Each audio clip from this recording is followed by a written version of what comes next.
Banyak orang bilang saya percaya, tapi nggak mengerti kenapa dia butuh juru selamat. Itu bukan percaya namanya. Itu masih proses. Ketika kita sudah mengalami life experience di dalam kehidupan kita, kita nggak akan mundur.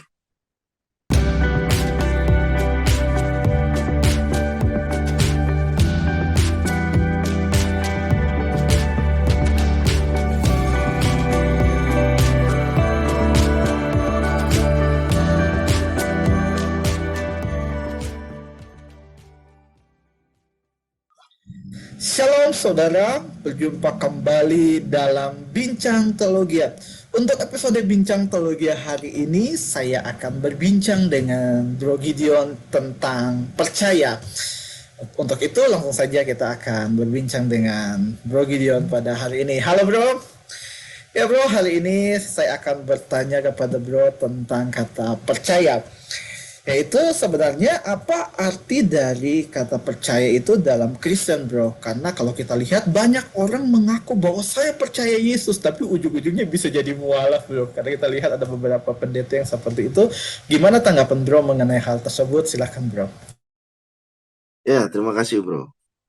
Yang saya mau singgung pertama adalah bagaimana banyak orang lain mengatakan satu kata yang sama, namun artinya bisa berbeda, pemaknaannya bisa berbeda. Ada berbicara percaya, iman itu bisa entar iya, entar tidak. Bisa sekarang percaya, nanti tidak. Ada yang bisa pemaknaan kalau orang sudah beriman, itu tidak akan pernah mundur dari iman. Nah, pemaknaan itu banyak sekali, apalagi diproses dengan budaya yang berbeda-beda. Namun, kalau kita melihat di dalam Alkitab, tentunya apa itu keimanan? Keimanan itu adalah akses yang Tuhan berikan kepada manusia berdosa supaya mengalami kebenaran Tuhan dan hidup dalam kebenaran Tuhan. Nah, maka itu kalau kita bicara tentang hidup manusia, itu bukan hanya perkataan. Perkataan itu salah satu, betul. Perkataan adalah di dalam aspek kehidupan kita. Maka ada orang percaya lewat mulut. Betul sekali. Tetapi kalau kita melihat juga fakta-fakta yang dituliskan di dalam Alkitab, bahwa aspek dalam kehidupan itu juga perbuatan. Itu juga pola pikir. Itu juga bagaimana pemahaman tentang teologis. Dan maka itu saya bilang percaya itu memiliki aspek yang sangat kompleks sekali dalam kehidupan kita. Banyak orang bilang saya percaya, tapi nggak mengerti kenapa dia butuh juru selamat. Itu bukan percaya namanya. Itu masih proses.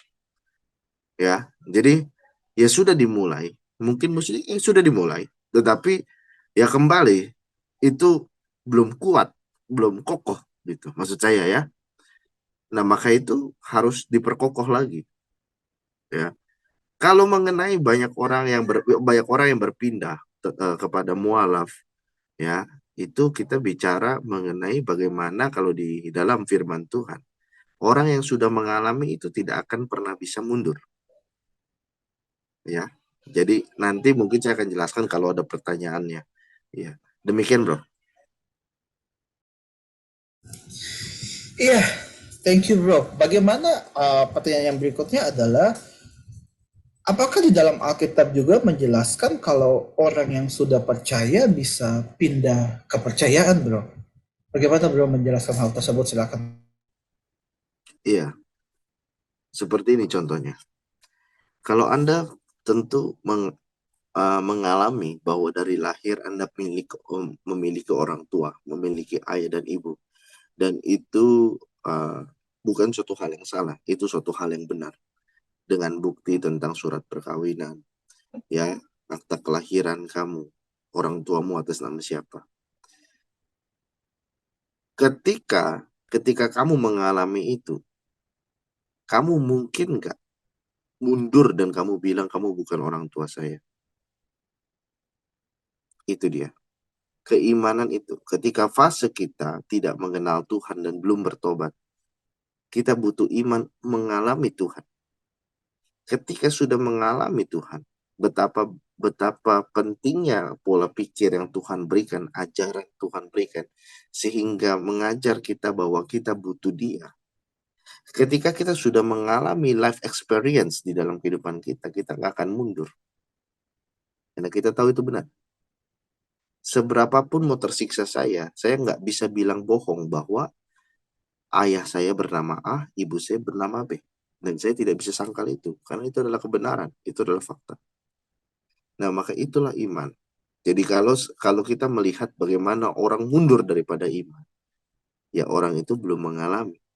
Dia sama seperti dia punya orang tua, tapi dia nggak mengerti bahwa bagaimana saya yakin bahwa dia adalah orang tua saya. Ya, dia belum life experience. Dan itu semua tergantung pribadi-pribadi memang. Ya, itu tergantung perjalanan hidup pribadi-pribadi juga. Demikian, bro. Iya bro, pertanyaan yang terakhir bro. Apa ciri-ciri dari orang yang sudah percaya kepada Yesus? Silahkan bro. Intinya, kembali saya katakan bahwa ketika orang mengalami life experience, ya, sehingga dalam keadaan dia tidak kita terpisah dengan Allah, ya, tidak melihat Tuhan sekarang karena dosa-dosa kita, dia adalah kudus, yang memang hakikinya dia tidak bisa bersatu dengan dosa, maka itu dalam keadaan kita mengerti revelationnya dan kita yakin pada pewahyuannya, nah, maka sejauh itu kita mengalami life experience dan apa yang Tuhan ajarkan benar, benar, benar, benar, benar, dan benar. Maka tentunya kita akan terus bertumbuh di dalam Tuhan. Ya, kita akan terus bertumbuh dalam Tuhan. Sama seperti dituliskan oleh Paulus di dalam Roma, ketika seorang menerima pembenaran dari Tuhan, dia akan mengalami pengudusan, sebuah proses hidup sampai mati. Ya, untuk progresif selalu bertumbuh dengan Tuhan. Ya, bisa jatuh nggak bisa, tapi dia akan bangkit lagi karena hidupnya dipimpin oleh kebenaran itu. Ya, dia tahu yang benar. Nah, maka kalau dia hidup oleh roh, mendengarkan kebenaran, ya maka dia tidak akan ya tahan dengan yang namanya ketidakbenaran. Kalau kita tahu bahwa contohnya ketika Tuhan mengajarkan bahwa dia menciptakan manusia adalah makhluk sosial, harus saling menyayangi dan mengasihi. Makanya kenapa kalau orang mau bunuh orang lain itu hati nuraninya sebenarnya berat. Tapi kalau dia sudah tolak itu terus, ya, orang kalau nggak percaya kepada Tuhan seperti itu, dia nggak percaya bahwa firman Tuhan benar. Dia bohongin, padahal dia dia ada buktinya hati nurani. Setiap orang mau bunuh orang tuh pasti ada rasa gimana gitu. Dia sangkal itu. Dan ya lama-lama dia akan terbiasa untuk di situ. Dia akan lama terbiasa untuk di situ. Sama ketika kita mengalami Tuhan dan mengalami kebenarannya, kita tunduk pada kebenarannya, kita akan terus terbiasa di dalam kebenarannya Tuhan. Bisa berdosa, bisa. Karena tubuh kita masih tubuh yang sama sebelum kita bertobat. Memori kita masih memori yang sama. Otak kita masih otak yang sama. Tempat tinggal kita masih tempat tinggal yang sama sebelum kita bertobat. Lingkungan kita juga masih lingkungan yang sama.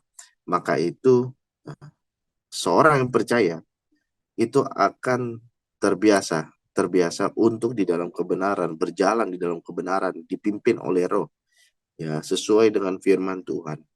Maka akan mengalami perjalanan progresif demi progresif, kemajuan demi kemajuan terus-menerus sampai meningkat. Dan kalau sudah kemajuan, itu tidak mungkin, kalau sudah mengalami, tidak akan mungkin mundur daripada iman. Demikian bro, Tuhan berkati. Ya, thank you bro udah menjawab setiap pertanyaan untuk hari ini. Semoga video ini bisa menjadi bahan introspeksi untuk setiap orang yang menonton, bahkan juga untuk saya ya bro. Ya bro, sebelum kita mengakhiri perbincangan kita pada hari ini, ada yang mau kembali bro sampaikan untuk orang yang menonton video ini? Silahkan bro. Iya, pesan yang paling penting adalah bagi saya, karena banyak sekali kasus-kasus fakta yang memang saya jumpai. Banyak orang berbicara, saya percaya Tuhan, namun tidak mengenal dan tidak mengalami Tuhan. Itu adalah suatu hal yang serius bagi saya. Itu membuktikan ketidakintegritasan Anda. Karena ketika kita berbicara percaya, tentu mengalami Tuhan, mengenal Tuhan, ya itu harus dong. Ya, jadi pesan saya adalah jangan kita sembarang untuk uh, percaya diri bahwa kita sudah memiliki iman yang kokoh, tetapi harus punya rendah hati, selalu tingkatkan iman, ya, bangun rumah di atas batu, jangan bangun rumah di atas pasir. Dan kalau sudah bangun rumah di atas batu, fondasinya sudah benar, itu rumah diterusin. Jangan didiemin. Kalau didiemin nggak akan jadi rumah. Maka itu rumah itu dibangun supaya kuat, supaya kokoh. Ya. Jadi sesuatu yang benar itu kita bangun. Nah itu aja supaya kita tidak eh, tidak sembarang untuk memaknai dan berkata kata percaya. Demikian bro, Tuhan Yesus memberkati. Ya, thank you bro. Dan untuk setiap Bapak Ibu Saudara, jangan lupa untuk share video ini supaya semakin banyak orang bisa belajar kebenaran firman Tuhan. Bapak Ibu dapat subscribe channel YouTube ini, dan jika Bapak Ibu punya pertanyaan dapat menuliskannya pada kolom komentar. Sampai ketemu di video selanjutnya. Tuhan Yesus memberkati.